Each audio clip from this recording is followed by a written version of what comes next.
There is perhaps no more celebrated national park entrance than that of the north entrance to Yellowstone. Located in Gardiner, Montana, the entrance is adorned with a massively monumental arch, named after and dedicated by one Theodore Roosevelt. The story of the arch, much like the story of national parks themselves, is one that is ever changing. Dedicated with great fanfare and ceremony, the fortunes of the arch have ebbed and flowed since its construction in 1903. At one point considered for demolition, the arch today serves as one of the most potent symbols of the ideals and values that national parks have represented since their very beginning. The idea for the arch first originated with one Hiram H. Chittenden, an officer with the Army Corps of Engineers. His reasoning was fairly simple. He thought Yellowstone's north entrance was too barren and nondescript, and that it needed some adornment. He said at the time that, quote, "the natural features of the country at this portion of the boundary are about the least interesting of any part of the park, and the first impression of visitors upon entering the park was very unfavorable," end quote. Given these views, Chittenden thought that the northern entrance needed some monumental piece of construction to wow visitors as they stepped off the train in Gardiner and prepared to enter Yellowstone for the first time. See, the thing was, at this time, Gardiner was not just the northern entrance to Yellowstone, it was the entrance to Yellowstone. Automobiles were not widely available yet, and the vast majority of visitors to Yellowstone arrived via Gardiner. In 1902, Gardiner had just gotten an extension of the Northern Pacific Railroad, which meant that for the first time ever, parkgoers could arrive right at Yellowstone's northern boundary. Gardiner was the jumping off point for all the Yellowstone adventures at this time. That's why Chittenden, again thinking this area needed some spicing up, proposed the construction of a monumental arch. He wanted the arch to be the ceremonial welcoming committee to Yellowstone. So, in early 1903, plans get underway to build this arch. Amazingly, though, we still don't even know who designed it. We're pretty sure it was Chittenden's idea, but he wasn't the designer, like he wasn't the architect. There are currently two best guesses for who that honor could be bestowed upon. One is the famed architect Robert Reamer, who designed both the Old Faithful Inn and the Canyon Hotel. The other is a man named Nels J. Ness.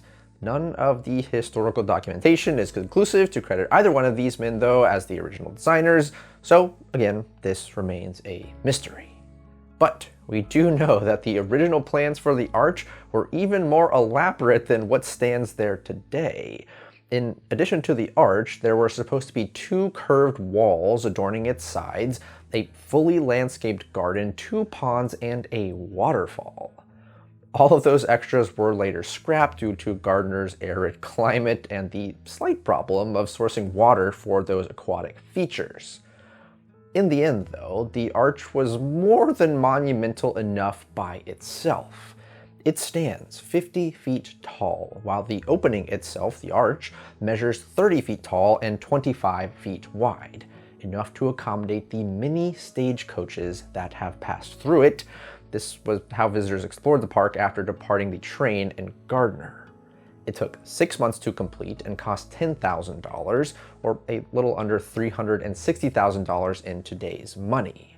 The cornerstone of the arch also contains a time capsule. Its contents are reported to include a Bible, a picture of President Roosevelt, various Masonic documents, they kind of organized the whole dedication ceremony, some local newspapers, US coins, and various other items. Now, the construction of the arch is all well and good, but the significance of the arch really took on its meaning after it was dedicated by President Theodore Roosevelt. That's why it is called the Roosevelt Arch today. The dedication ceremony took place on April 15, 1903, when the cornerstone was laid, and TR was kind of only in this area by happenstance. He was on a cross-country whistle-stop tour at the time, the same one that included his famous visits to the Grand Canyon and Yosemite, and just happened to be traveling through Yellowstone for vacation. The dedication ceremony was taking place around this same time, and when the organizers of the dedication, those aforementioned Masons, heard that the president was visiting the park, they invited him to do the speaking, which he duly accepted. What happened next is why the arch today is called the Roosevelt Arch, and why it carries so much symbolism in relation to the purpose of national parks. In his speech, Roosevelt spoke about the egalitarian nature of national parks, about how they were for everyone and uniquely American. He contrasted them with private game reserves as only benefiting the wealthy, while national parks benefit everyone. Here, I'll read you this full quote. He said, in reference to Yellowstone, quote, "The scheme of its preservation is noteworthy in its essential democracy. Private game preserves, though they may be handled in such a way as to be not only good things for themselves, but good things for the surrounding community, can yet never be more than poor substitutes from the standpoint of the public for great national playgrounds such as the Yellowstone Park. This park was created and is now administered for the benefit and enjoyment of the people." That last bit, for the benefit and enjoyment of the people, is in reference to the act that created Yellowstone in 1872. It's a direct quote from that legislation. It is also carved into the arch itself. As you enter the park, passing under the arch, those words guide you through, perfectly encapsulating the place you are about to enter and the entire idea that it inspired. These words, in my opinion, are right up there with the statement of fundamental purpose outlined in the Organic Act as some of the most important in the history of our national parks. It's a short phrase, just 8 words, but I can't think of anything that better represents everything our national parks stand for than for the benefit and enjoyment of the people. Now, I did mention that the Roosevelt Arch has had its ups and downs throughout the years.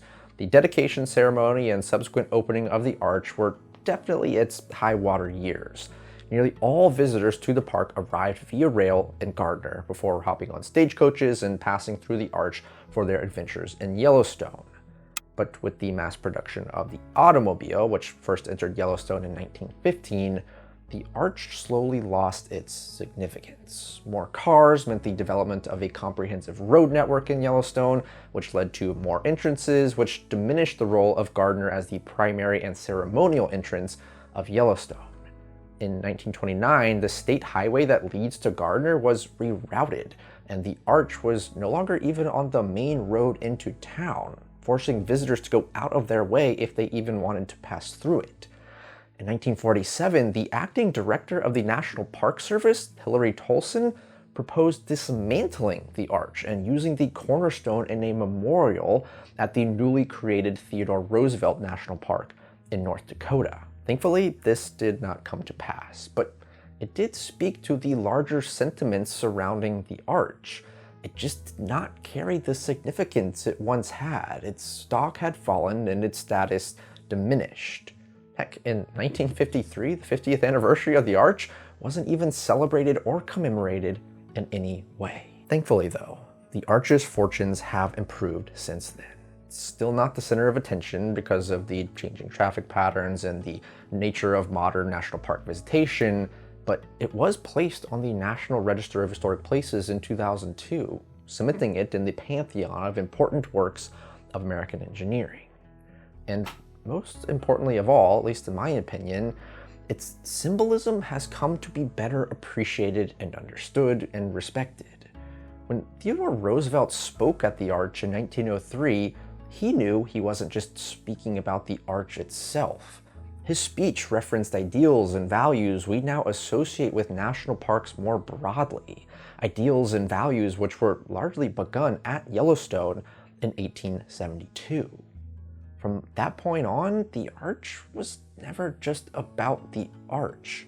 It was simply the physical embodiment of an idea, that national parks were for everyone.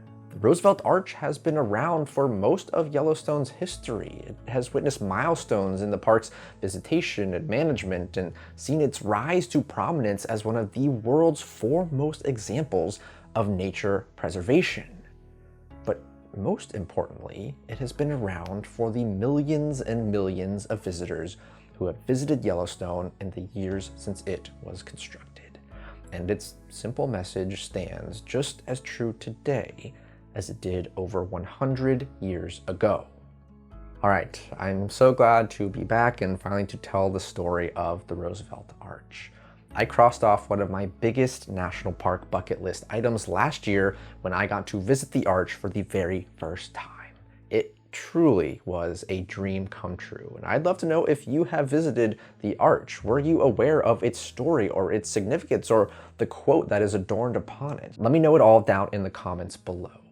Also follow me on Instagram for pretty park pictures, and direct support on Patreon is always appreciated. Also, I am hosting a free newsletter over there on Patreon as well. I've got more thoughts on the Arch and my visit to it in today's edition. That is everything I have for you. Thanks for watching. I'll see you next time. Goodbye.